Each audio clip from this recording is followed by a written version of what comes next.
Audio Jungle.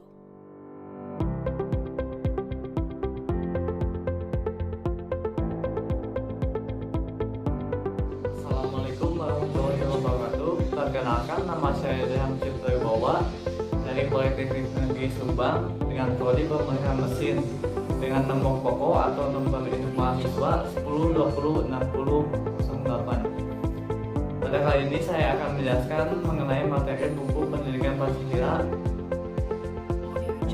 dengan pengarang Dr. Andes Ujang Carda, SSH, MH, MIP, MAP.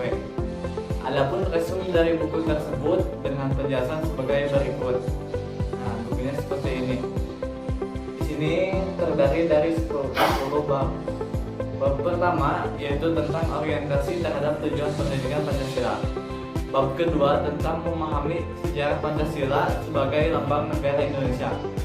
Bab ketiga tentang memahami Pancasila sebagai sistem filsafat.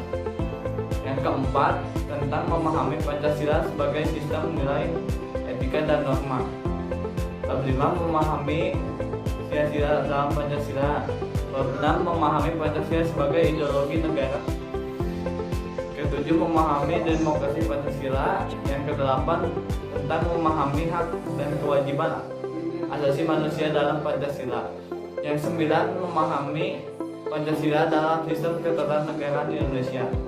Untuk bab 10 tentang refleksi Pancasila sebagai paradigma reformasi dalam kehidupan bermasyarakat, berbangsa, dan bernegara.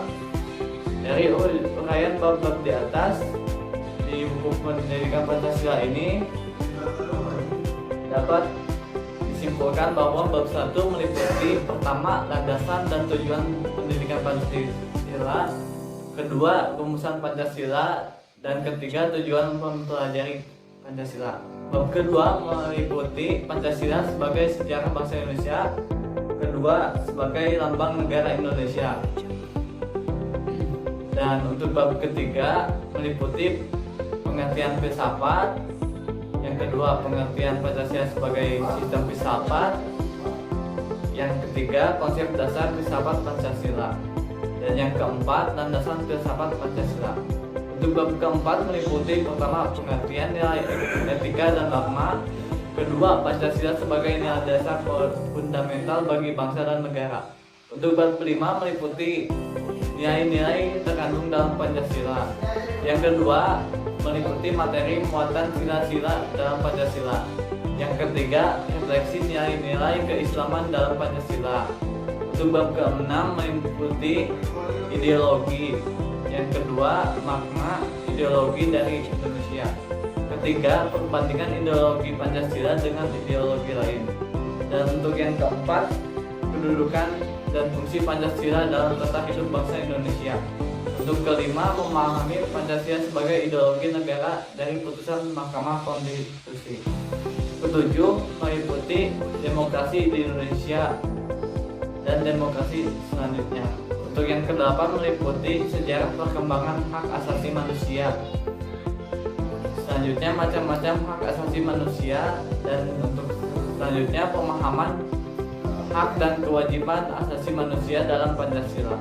Untuk bab 9 meliputi pertama isi arti Pancasila dalam pembukaan Undang-Undang Dasar 1945.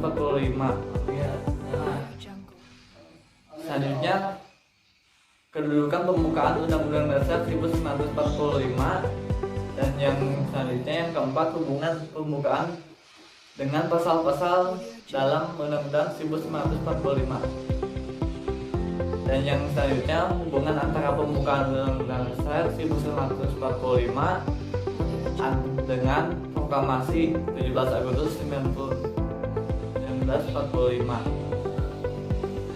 Dan untuk yang terakhir bab 10 meliputi yang pertama pengertian paradigma, yang kedua Pancasila sebagai paradigma pembangunan, yang ketiga Pancasila sebagai paradigma reformasi, yang keempat Pancasila sebagai paradigma kehidupan kampus, yang kelima eksistensi Pancasila sebagai paradigma di era globalisasi.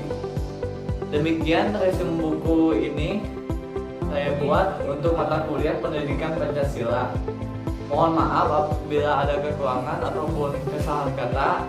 Akhirul kalam, wabillahi taufiq wal hidayah. Wassalamualaikum warahmatullahi wabarakatuh.